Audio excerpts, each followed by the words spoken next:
आज आम्ही चाललोय नेरूळला, कारण गाडीचं थोडं काम करायचं आहे. गाडीमध्ये बसलोय तर आम्ही तर श्रियान बाबू सीटवर बसून झोपलेला आहे. मग बाजूला गाडी लावली आणि श्रियानला मांडीवर घेतला आणि झोपवला. आणि खूप दिवसानंतर आज बाहेर पडलोय तर खूप छान वाटते.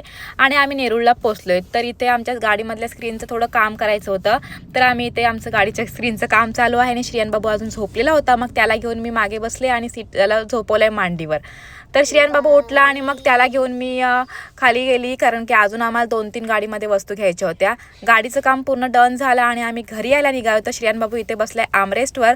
तर त्याला खूप असं मज्जा वाटते की मी जशी काय गाडी चालवते. तो जाम म्हणजे जामच खुश झाला, किती खुश झालाय बघा इथे. आणि घरी चाललोय तर म्हटलं ऑन द वे आपल्याला खारघर लागेलच, मग जाऊन तिथे काहीतरी शॉपिंग करूयात. तर आम्ही आता खारघरला आलोय, तिथे हिरानंदानीच्या इथे. तर इथे मी वन पीसेस वगैरे बघते, मला थोडी खरेदी करायची होती. तर निकेश म्हणतोय की नको वन पीसेस घेऊ, कारण आपल्याला कुठे बाहेर फिरायला जायचं नाही आहे.